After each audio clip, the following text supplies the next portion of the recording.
Welcome back and thank you for staying with us. We'll be diving right into our discussion segment. Now, we shift the lens to the international stage when it comes to insecurity, where Nigeria continues to face scrutiny over claims of religiously driven violence. Now, at the weekend, the federal government strongly denied allegations by some international commentators and platforms that terrorists in Nigeria are carrying out a systematic genocide against Christians. Now, the Minister of Information and National Orientation, Mohammed Idris, described the claims as false, divisive and harmful, stressing that insecurity in Nigeria affects people of all faith. Government data highlights a recent counterterrorism gains. Over 13,000 terrorists neutralized, nearly 10,000 hostages rescued, and more than 700 convictions secured. Officials argue that framing the crisis as religiously targeted not only misrepresents reality but also undermines peace and unity. Yet, the genocide narrative continues to surface in global media and advocacy spaces, raising difficult questions about how international rhetoric shapes Nigeria's image and perhaps even its politics ahead of 2027. So as we dive deeper, our topic is a national security analysis on alleged genocide and international rhetoric. Joining us is a renowned investigative journalist, David Hundeyin, to help us unpack the facts, the narratives, and the implications. He's joining us via Zoom. Good morning, and thank you for joining us. Good morning. Good morning. Thank you for having me.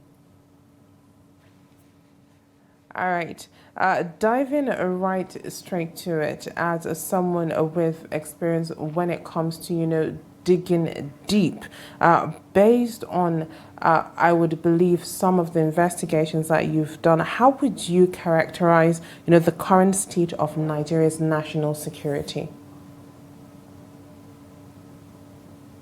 So I guess the most important thing to understand about the security situation of Nigeria right now is that Nigeria exists within a wider security context of West Africa and Saharan Africa. So the same challenges that are facing the rest of the region are challenges that are facing Nigeria, and are even amplified in Nigeria because Nigeria is even more of a target, arguably, than most of its neighbors.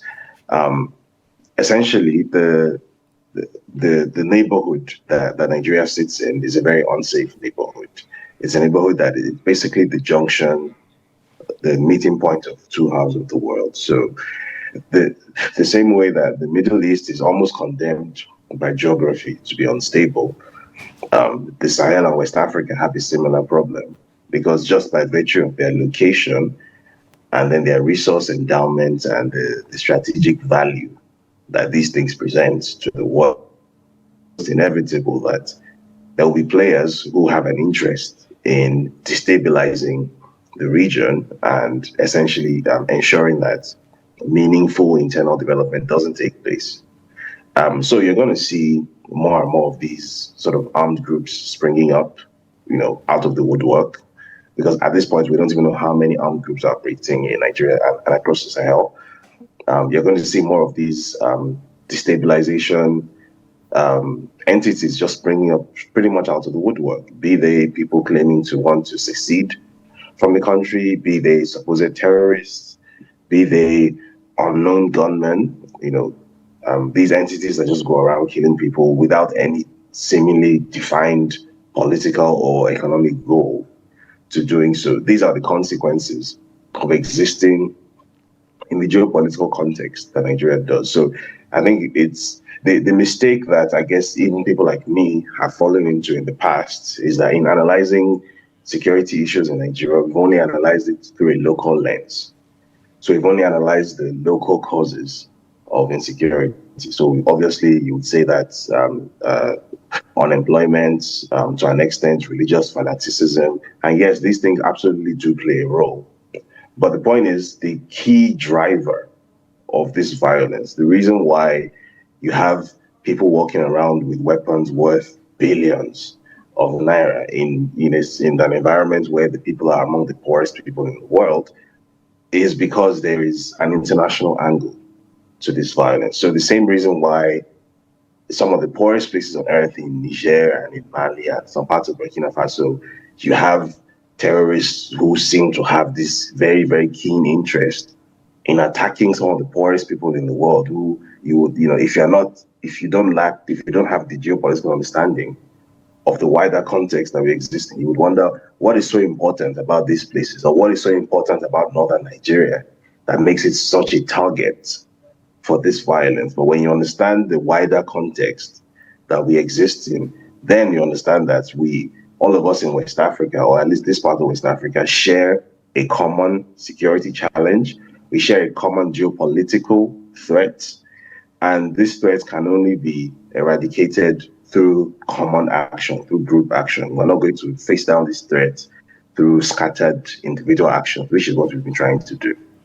All right, Mr. Hundeyin, you just made mention of having a broader view of what is going on when it comes to the security situation. So as, should I say, a professional and have a different perspective and a wider, view of what is going on, you've covered a lot of issues the mainstream media often avoids. So what are they missing at this point, or are they choosing not to see these things about the security situation because they would say that they're underreported at this particular point?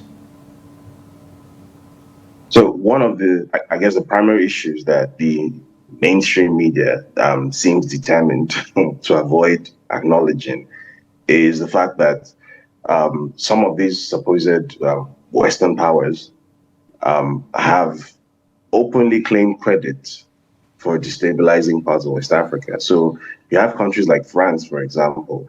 In 2023, a retired officer of the DGSE, that's the French version of the NIA or the CIA, is the French Foreign Intelligence Agency. It's called the DGSE. His name is Vincent Cruzier. He went on TV in France, LCI, which is a national TV station in France, shortly after the coup in Niger, when the French ambassador and the diplomatic corps in Niamey were forced to go back to Paris. And he said openly, this video is on the internet, by the way, you can fact check this. And he said to a national TV audience that now that French diplomats have been pulled out of Niger, France now has the opportunity to carry out more destabilization operations in Niger. That's a very instructive statement, because what are the destabilization operations that take place in Niger or in the Sahel or anywhere in West Africa? It's terrorism. Those are the destabilization operations that we're familiar with.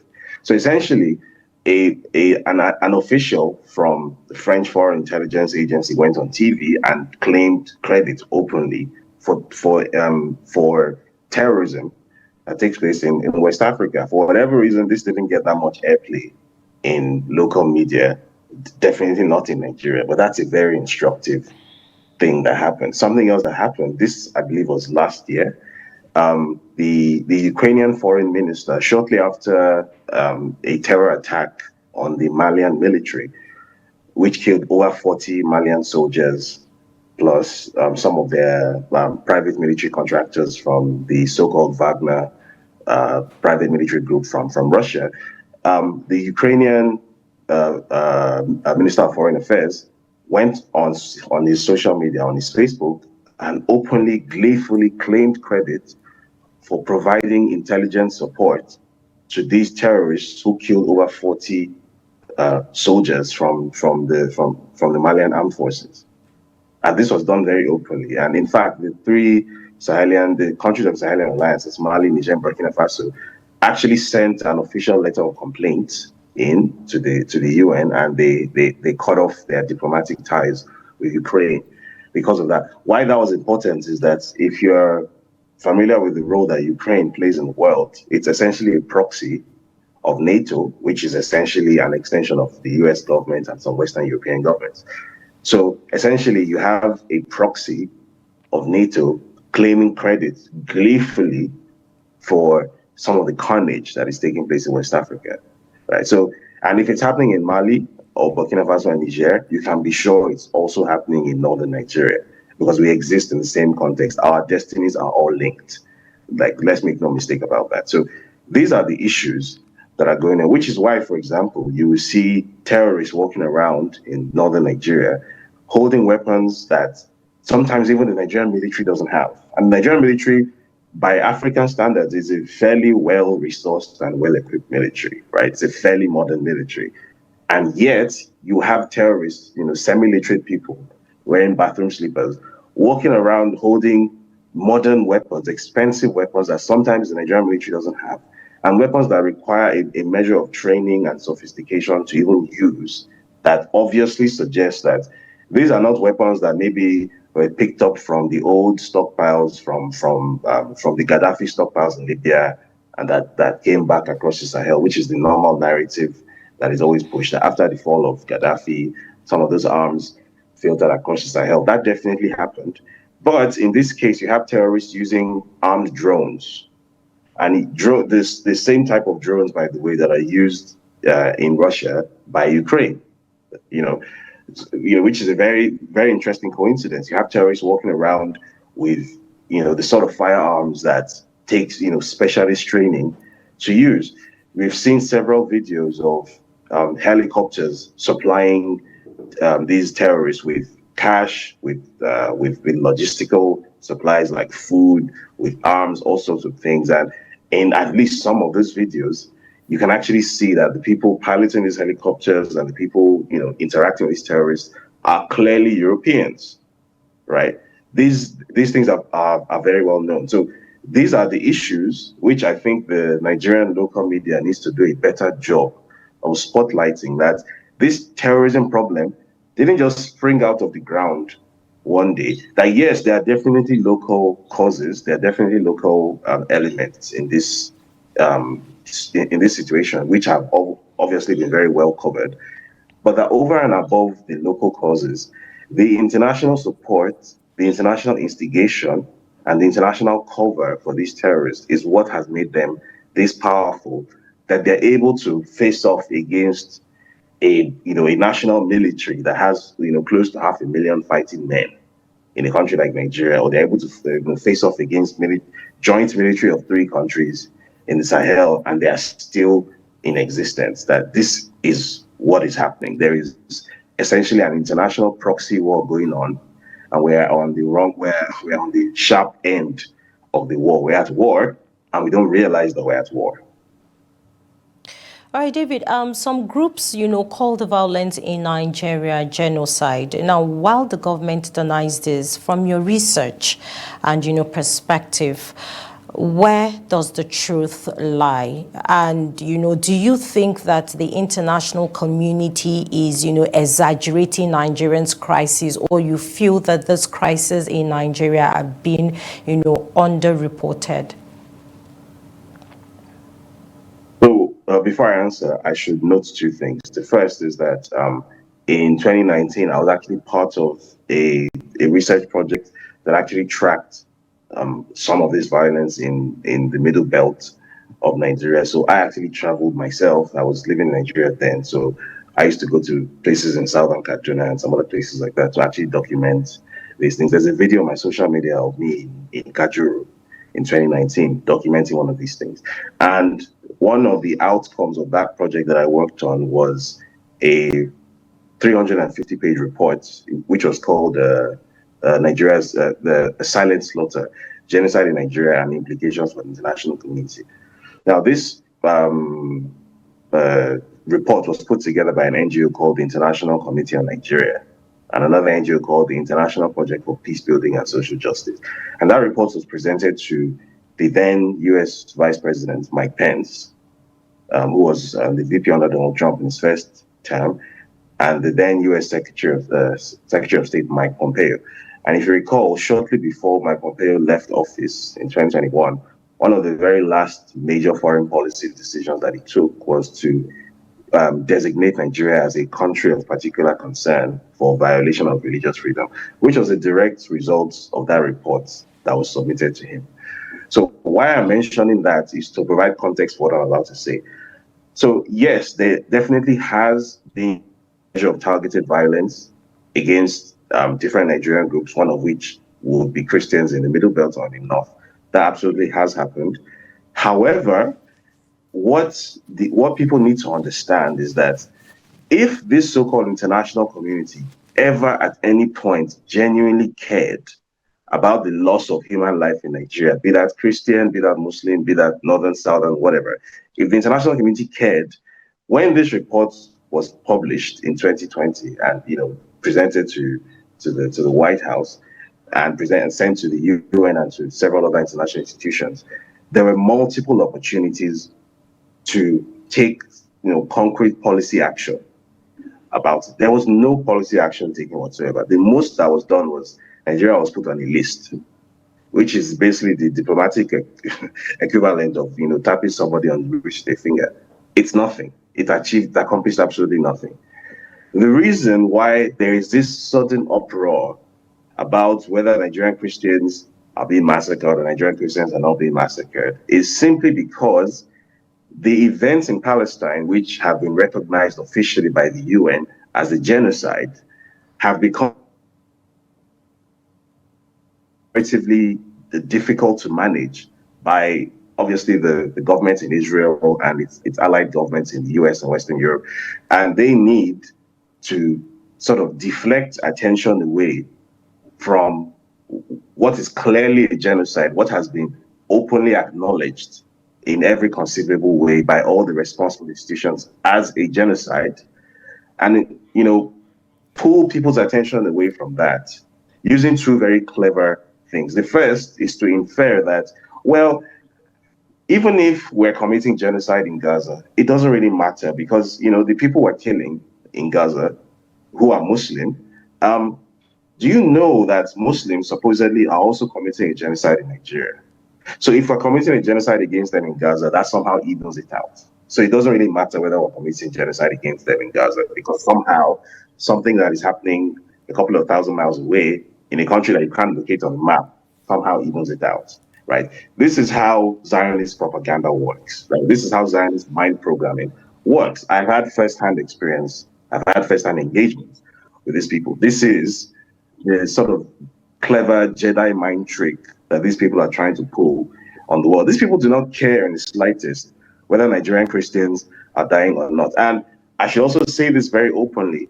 The fact that there is supposed international attention on the plight of who may or may not be dying in Nigeria does absolutely nothing for those people, because I've seen this argument being floated around online that yes, even if it's an agenda, even if you're not being sincere about it, even if this is all to deflect attention away from what is openly acknowledged now to be a crime against humanity happening in Palestine, at least people are talking about this now. So don't look a gift horse in the mouth. So just for the fact that there's some attention coming out of this, we'll take it. What does that attention do? Exactly. At the very best, it does absolutely nothing for you. At the very best, a few white people will talk about this online. There'll be retweets and reposts about it for a week or two. And then once it has accomplished its goal, which was to deflect attention away from genocide in Gaza, then the conversation will move on. And whatever attention that you thought your plight was getting, this melts into thin air and they go back to not caring about you, like they've not cared all this while. Nothing has changed. And then more importantly, which I think is the more important point to make now, is that when narratives like this start being constructed around your country, as a country in the global south, when these entities start flying this kite, that there's something terrible happening in this country, do you people know about this? So and so is happening. When these narratives start to fly, these are not innocent narratives that are being flown just for humanitarian purposes or just for narrative agenda purposes. There's usually something much, much darker behind it. An example of this is Libya. In 2011, when the narrative that was flown around started gaining traction that Muammar Gaddafi is just the absolute worst thing in the world, he's a brute that needs to be put down, he needs to be eradicated, the people of Libya need to be freed from the tyranny of Gaddafi. All sorts of horrible narratives started flying around that Muammar Gaddafi has a personal harem of teenage schoolgirls, that his protocol officer drives him around Tripoli And when he sees a schoolgirl that he likes just walking on the road, they just kidnap the schoolgirl off the streets, and her parents will never see her again. All these kinds of horrible stories were flying around. And obviously, in my more naive years, I was 21 years old at the time. I knew significantly less then than I do now. I believed a lot of this, and a lot of us believed a lot of these stories. So when the subsequent next phase of this attack came, which was the regime change operation, which was disguised as a humanitarian right to protect mission, we supported it. If you recall, the then Nigerian president, Goodluck Jonathan, actually voted in favor of that UN resolution. So did the South African president, Jacob Zuma, which provided the basis to attack Libya by NATO, right? We actually voted in support of this as a country because we were misled by these narratives. And we've seen the results over the past decade and a half. It's beyond contest now that Libya with Gaddafi was 1,000 times much better a place than the Libya that currently exists now. A Libya that doesn't even exist as one country anymore.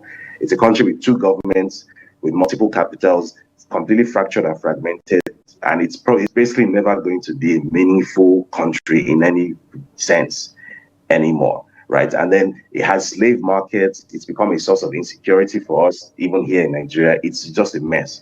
And that happened as a result of that narrative that was constructed, that there is this horrible thing happening in Libya. Civilians are being killed. We need to fly bombing missions into Libya to stop Gaddafi's air force. Right. We need to enforce a no-fly zone. These were the narratives that were constructed. So if these narratives, similar narratives, are being constructed around Nigeria, we should be very worried. Because I assure you, and anyone who is watching, the goal of this international community is not to help Nigerian Christians or to go after Nigerian Muslims. They do not care. The international community, and let me specify what I mean by international community, the NATO empire, right, the Western European and American empire, does not see any difference between David Hundeyin, who has what you would call a Christian name, or Fatima in Zamfara. The international community doesn't see any difference between us. We are two Black Africans. That is all it sees. We are two Black Africans who have precious minerals under our soil that other people want.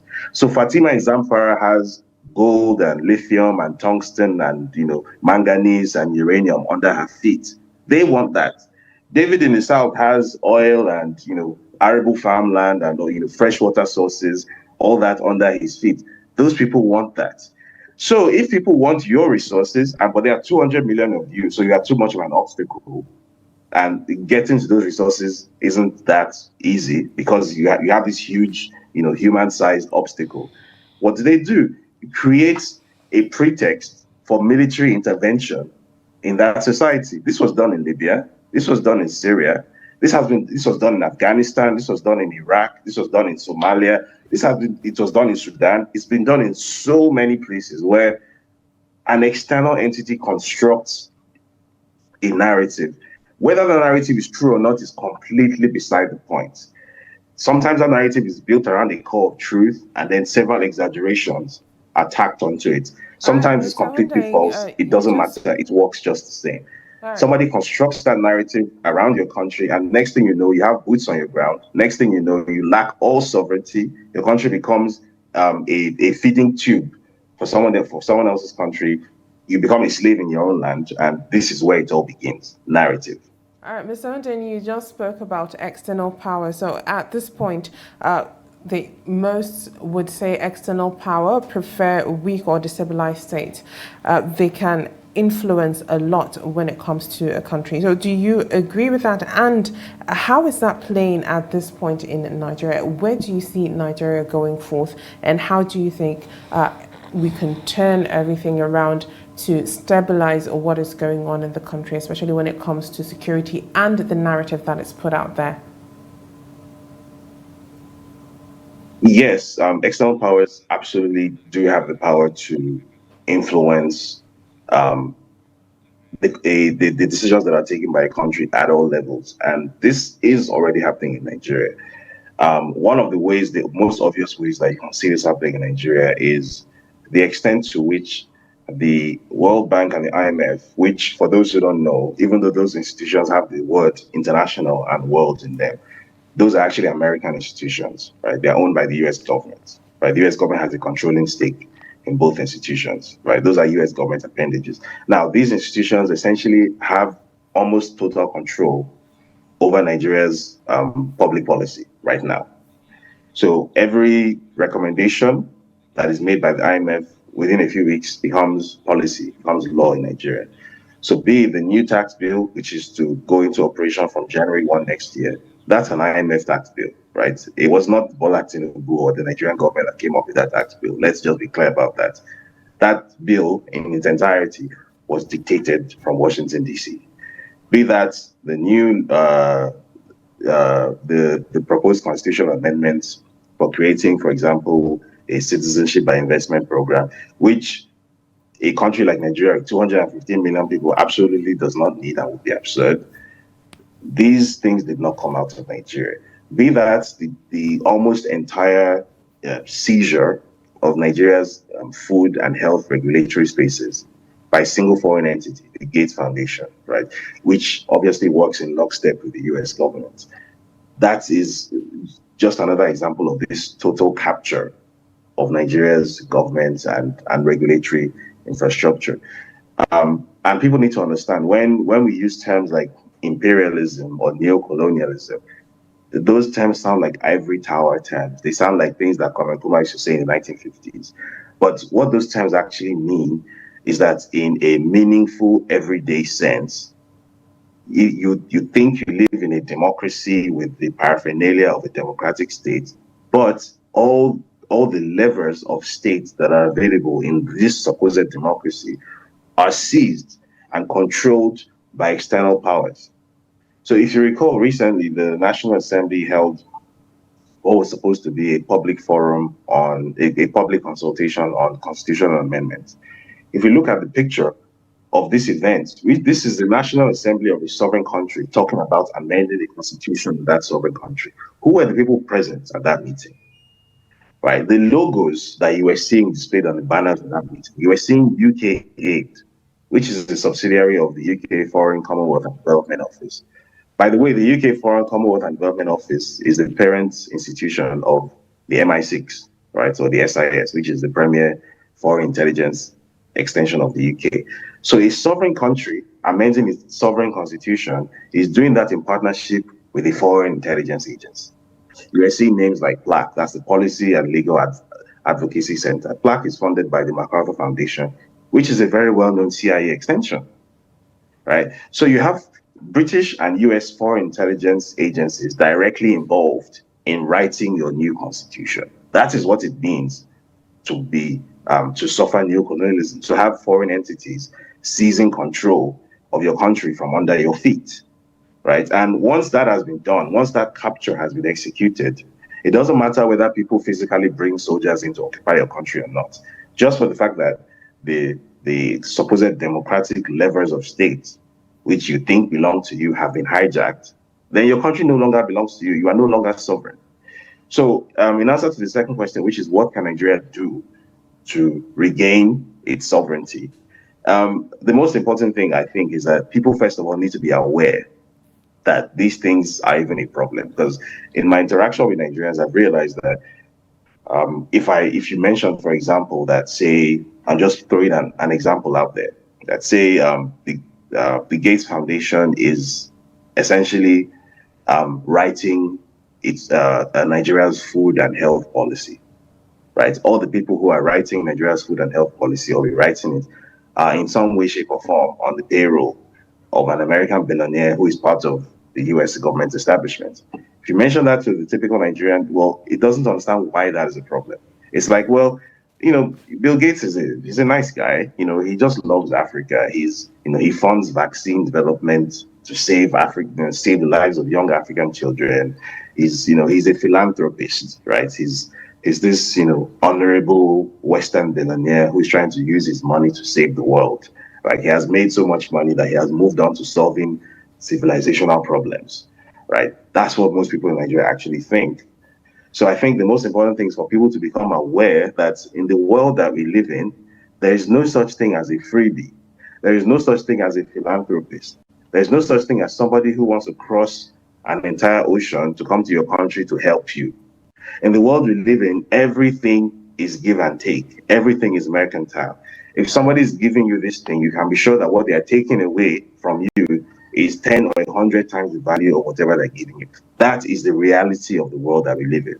And All right. an African of all people should be aware of this, given the history that we have. But I think most Nigerians still aren't aware. But I think that public education is the most important factor. Once that education is complete, then the political rollback of this takeover of the Nigerian state can then begin. But the education comes first, which is what people like me are trying to do. All right. Thank you very much, Mr.